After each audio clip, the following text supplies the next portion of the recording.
अस्सलाम वालेकुम जी।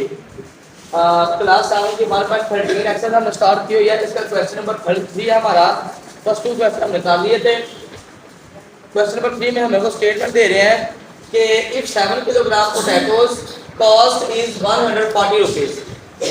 वो कह रहे हैं कि अगर 7 किलोग्राम आलू की कीमत 140 रुपए हो, हाउ मच वी पे फॉर 12 किलोग्राम पोटैटोज।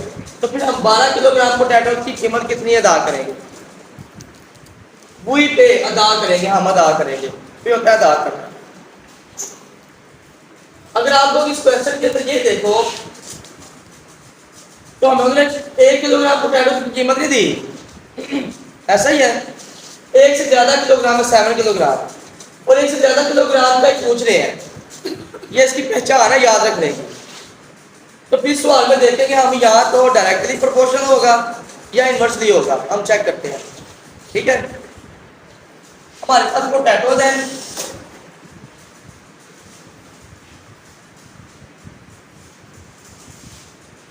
ये किलोग्राम है इसमें और उनकी कॉस्ट है, कीमत ये रुपीज में है।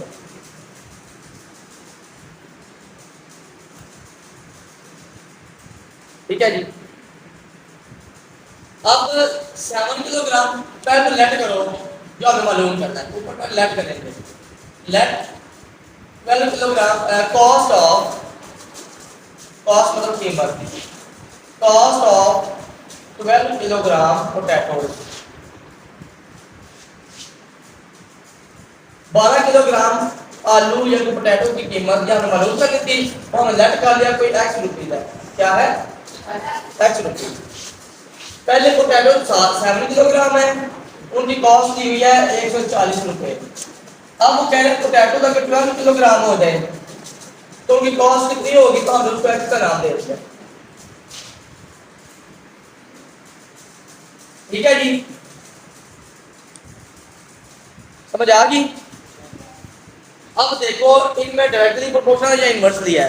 देखो 7 किलोग्राम पोटैटो है और कीमत ये है। अब पोटैटो पहले से कम हो गए, ज्यादा हो गए हैं, ज्यादा हो गए हैं, तो कीमत भी ज्यादा हो जानी चाहिए। देखो ना, अगर हम एक बंदा 7 किलोग्राम पोटैटो दे रहा है, बाद में वही बंदा करे बोले कि मुझे 12 किलोग्राम दे दो, तो फिर कीमत तो ज्यादा हो जाएगी ना।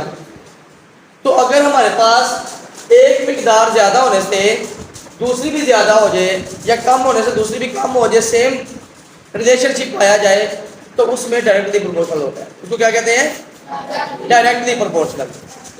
समझ आ गई। और एक अगर एक मिकदार ज्यादा होने से दूसरी कम हो जाए या उल्ट हो जाए काम, या एक कम होने से दूसरी ज्यादा हो जाए, तो वो इनवर्सली प्रोपोर्शनल होता है। वो कौन सा प्रोपोर्शनल होता है? इनवर्सली। लेकिन इस सवाल में कौन सा प्रोपोर्शनल है? डायरेक्टली। क्योंकि इधर से पोटैटो ज्यादा हो गए हैं, उधर से कीमत ज्यादा हो गई है, तो एक मिकदार ज्यादा हो रहा है, दूसरी भी ज्यादा हो रही है, सेम काम हो रहा है, तो इसमें डायरेक्टली प्रोपोर्शनल पाया जाएगा। सवाल में कौन सा प्रोपोर्शनल है? डायरेक्टली प्रोपोर्शनल है।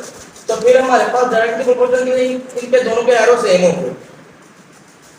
इसका नीचे से ऊपर जाएगा, एक्स से 3 शुरू करेंगे हम, तो फिर इसका भी नीचे से ऊपर जाएगा, सेम एरो शो करेंगे हम। समझ आ गया है। अगर इनवर्सली प्रोपोर्शनल हो तो फिर उल्टे एरो हो जाते हैं। अगर इसका नीचे से ऊपर है तो उसका फिर ऊपर से नीचे। क्लियर है जी? हाँ जी।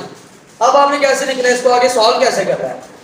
x से एरो शुरू है, ओवर 140 पे खत्म होगा, इज इक्वल टू 12 से शुरू है, ओवर 7 पे खत्म। क्लियर? अब 140 इधर डिवाइड कर रहा है, क्या कर रहा है? डिवाइड कर रहा है x को। जब हम x की वैल्यू निकालना चाहते हैं तो x हमारा क्या वो हम लग किया हुआ है, तो हम 140 को इक्वल की दूसरे पे ले जाएंगे ताकि x की वैल्यू आ सके, ताकि x की वैल्यू। तो इधर 12 और 7 पहले ही है, तो 140 अगर इधर डिवाइड कर रहा है तो इधर की क्या करेगा? मल्टीप्लाई। इधर आके उल्ट जाएगा, डिवीजन का उल्ट मल्टीप्लाई होता है। क्लियर है जी? अब ये दोनों ऊपर के 7 के टेबल काट रहे हैं, तो काट दो। 7 1 7 7 2 14 7 0 0, तो x इज इक्वल टू आ जाएगा 12 को 20 से मल्टीप्लाई करना है। 0 2 0 0 0 1 0 0 तो मल्टीप्लाई करवा दिया, उसी पे क्रॉस का निशान आ जाएगा। अब 2 से ट्राई तो 2 की सीध पे लिखना शुरू करेंगे, तो 2 जा रहे हैं, 2 1000 अब इनको प्लस करेंगे 0 0 का 4 प्लस किया 4 2 का 2 तो x की वैल्यू आ गई 240 अब x हमारा क्या था कॉस्ट ऑफ 12 किलोग्राम पोटैटो अब यहाँ पे हमें लेट नहीं लिखना लेट तो हमें यहाँ पे लिखना था ना क्योंकि हमने उससे नाम दिया था x का तो यहाँ पे लेट लिखना था तो हमने लिखा हुआ है जब हमने यहाँ पे आके बताना है कि x हमारा था क्या तो फिर साथ लेट ले लिया क्लियर है जी फिर आपने ये वाली वैल्यू लेनी ये बता देना कि हमारे पास x था क्या ये था कॉस्ट ऑफ 12 किलोग्राम पोटैटोज तो उनकी कॉस्ट क्या आ गई है x की वैल्यू क्या आ गई है 240 रुपीज 7 रुपीज लगाने आपने और एस कार्ड में लगाते हैं तो यही हमने फाइंड करना तो ये इस तरह हमारा क्वेश्चन नंबर 3 क्लियर हो जाएगा थैंक यू